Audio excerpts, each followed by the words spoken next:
Hi there, Darla Delane here, founder of She's CEO, and today we're going to talk about eagerness. It's one of those words we don't probably use a whole lot in our vocabulary. However, it is incredibly powerful in this whole process that starts with us kind of visioning, creating, knowing what we want, and actually going through the steps of letting ourselves have what it is that we want.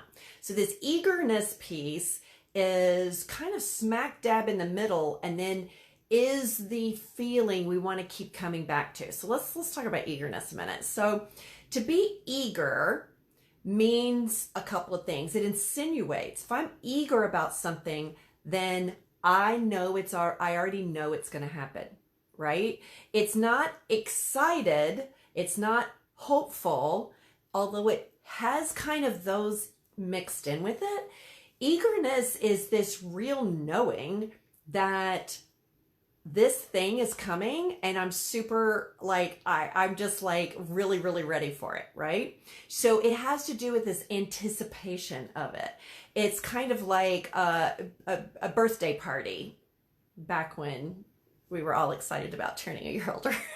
But it's like a birthday party or a present or Christmas or Hanukkah or some holiday, we're getting to see people. We have this right now, we're all experiencing an eager anticipation. We've come out of the, oh my God, what's going to happen? Will we never get to see people again? We're not there.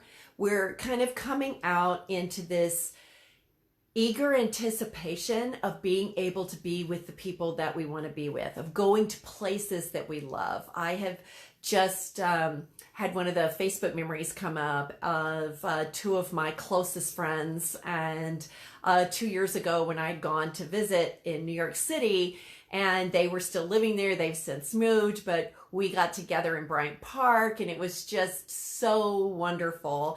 And so it was those two people who I love dearly and this place, New York City, and we were in Bryant Park, which is one of my favorites. So there's this eager anticipation of what we love and what we want and what we know could be and can be, and excitement about that coming. Now, do we know when that will be? No, and it's okay because we know it will be. And that's what eager anticipation does for you in this whole process of kind of thinking of something you want to materializing having it in front of you. It's not the massive action to get it. It's not taking it. It's this, I already know that I have it. I already know that New York's still there. I already know that one day I'll be able to go there again. I already know that, I can talk to these friends. I can be with family. I'm just now knowing more that I actually will have it. So I have this anticipation of it coming, right? We do this in our business too. It's like we set up a business because we have this big why. This why of, I really want to help. Like for me, I really, really I get so excited when I'm working with this type A powerhouse woman who has these crazy big dreams and is heading for it, knows they're capable of doing it, and we're working together because they are not going to give up their life for it either. And when we're working together, that's my why. So it's knowing I can really help her get that she wants, right? And so I set up a business for that. So in that, I fully expect to have clients that I can work with like that, right?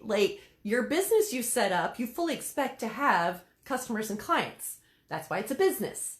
If it wasn't, it would be a hobby and you could just do whatever on your own, right? But with your business, you expect clients. You also, because it's a business, you're going to invest money in it, right? And you expect to have a profit, to have this company turn a profit at some point, you have money you need to put in it for starting it up. You know that there are costs associated with that because there's other services that you want to use in your business. So you want to pay for those. And someday you expect to turn a profit. You have an eager anticipation of that. So when you first start off, you've got this why, what you want to do, you know how you want to do it, you're creating, you're all in this connected, appreciative, loving space for yourself, letting yourself have what you want, right? Then we get into it, and something in our brain reminds us of when someone else started getting paid, or what we're seeing. We're taking some data in about other people getting paid, and we start to question whether we will or not. All that does is slow down our receiving of it, because it takes our attention off of it, right? Like, instead of having our attention on this eager anticipation of it happening, in which case we get inspired about what to do and it's all this real fun, we turn our attention to, what if it doesn't? Why hasn't it yet? What's wrong with me? What's going on? What's wrong? And that attention then slows down us having it, because we're not paying attention to what could inspire us to have it. Totally different than looking for solutions for even more. That comes from an eager anticipation place. So if I know it's coming, I'm super eagerly anticipating it. Like I'm really excited about my clients that I'll be working with, and I could be thinking about them and putting free content out there that I know is going to help them right now, so that they'll know what I do. And then I'm like, ooh, I want to talk to them more. Then I get inspired of something to do. And so, I'll do this live on eager anticipation, because they need that, right? It's like when I come up with what I'm going to do a live on, it's not just because I've got this list that they have to know and that's what I'm supposed to do. I get inspired about what they need because I'm thinking about them, and I'm super excited to work with them. And so I'm like, hey, try this right now. And I still want to work with you. And here's what I do. And so it's like this win-win of this eager anticipation of them. One day we're working together, right? But if I'm over here going, I don't have enough clients, I don't get inspired. I start looking at what I think I should be doing. I start looking at what other people are doing. And that's where we head. Oh, I need to post 3 times a day. I'm not doing it enough. It's like, that may not be it. What are you inspired to do is more likely, because your energy is going to be much more high vibe, attracting. You'll be like magnetizing them to you. Eager anticipation magnetizes people to you. Like, when you see someone, you come across somebody that's like super excited, you're like, what's happening? Oh, I won the lottery. Like, do you have the money yet? No, but I won and it's coming. When are you getting it? I don't know, but I did. I won. Right? That's like eager anticipation of it, right? And when you first started your business, you probably had that, super eager anticipation of clients. And then a certain time period goes along and we lose that. Keeping as much eagerness in your life during the day will mean more open to allowing. Like, that path of least resistance opens up and it gets wider. And you're not worrying about how, and you're not worrying about when, you're just excited about it. And in that space, that appreciation space, you're able to really get more intuitive ideas. You're able to, maybe you do run across something someone else is doing, you're like, ooh, I could do that in a different way and it would really work for my clients. You say, knowledge isn't bad. It's not a bad thing to learn new stuff. But it's, why are you doing it? Are you doing it because you should be doing it? Or are you doing it because you're like super excited and you have this eager anticipation? So if I have a birthday and it's my birthday and everybody's put presents all around me and they're beautiful and they're wrapped in the bows and the cards and it's all sitting, and most people's look on their face when they're sitting there in front of their birthday presents and the birthday cake, right? There's this eager anticipation of opening the gifts.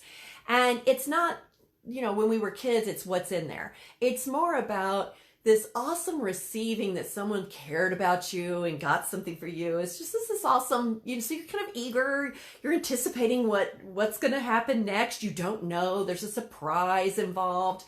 So there's this eager anticipation, there's a little bit of a surprise involved. And the surprise isn't a bad thing. It's not like, oh my God, I don't know all the facts and I don't know everything that's going to happen. I don't know what's in those gifts, so I don't want to open them.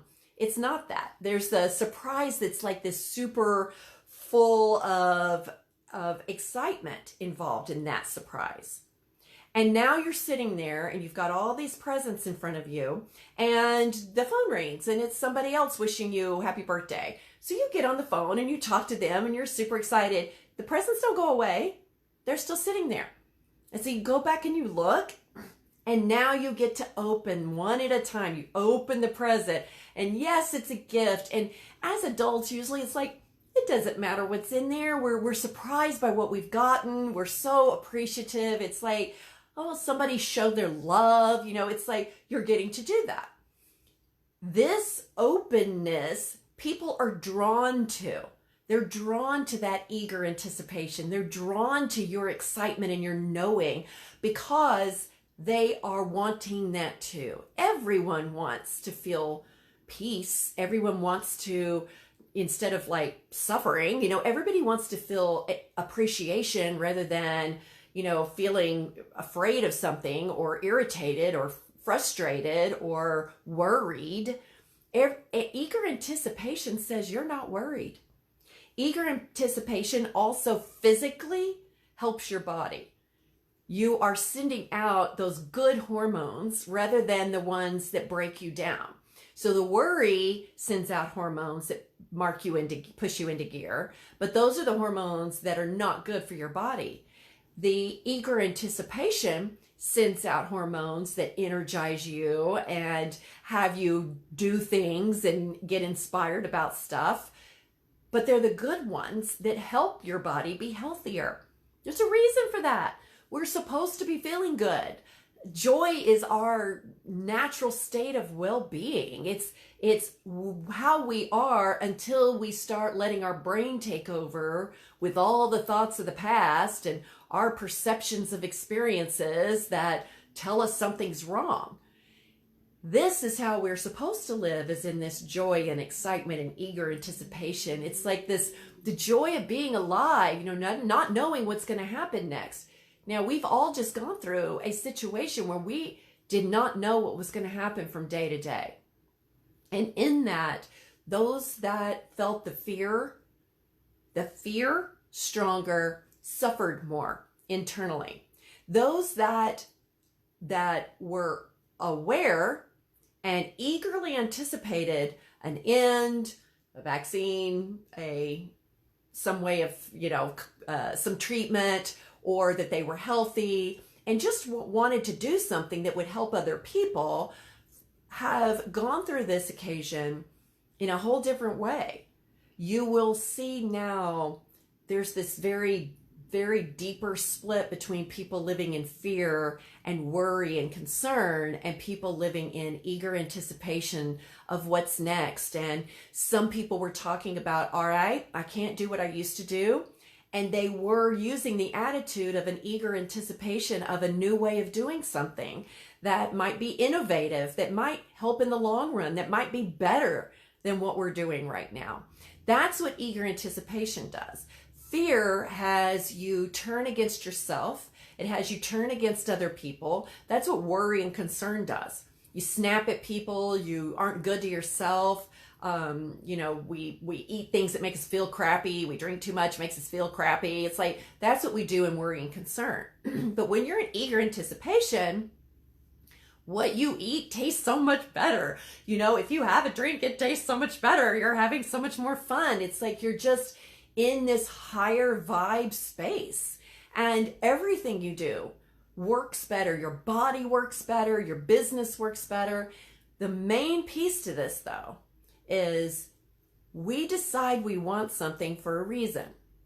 It's because we want it, because it's going to make us happy. We decide we want a business because working that business will make us happy. Not just the money we get from the business, but what we do in the business makes us happy, as well as the financial reward. So that was created in this appreciative space. And the more we eagerly anticipate what's coming next, how we're going to do something, rather than worry, the more we're allowing it in, the more it can materialize easier, because we're not blind to when it comes to us. We're not deaf to ideas that would really be helpful. we really are open, and we know our gut knows. It knows. It has this knowing that if I created this, I can have it. And in that knowing sprouts this eager anticipation.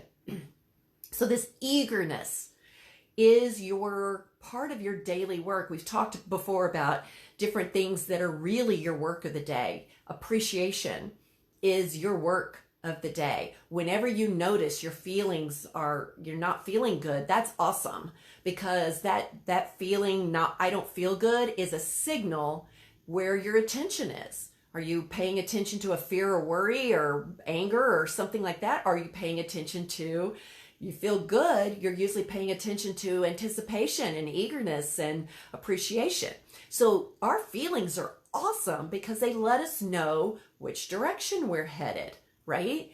And so this eager anticipation, when you start to worry, if you can remind yourself, hey, I already created this business. I already know what's coming from this, because I know that this help I do is so fantastic. It's like, it's going to help them and I'm going to enjoy it. And I know there's this reciprocal financial reward that will come from me as well as my clients.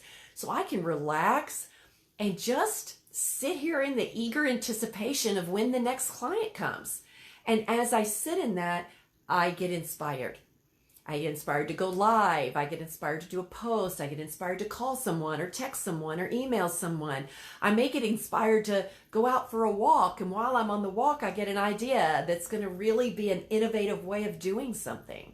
So this is the key to your daily work of allowing yourself to have what it is you want in both your life and your business. Until next time, this is Darla Delane. Talk to you soon. Bye.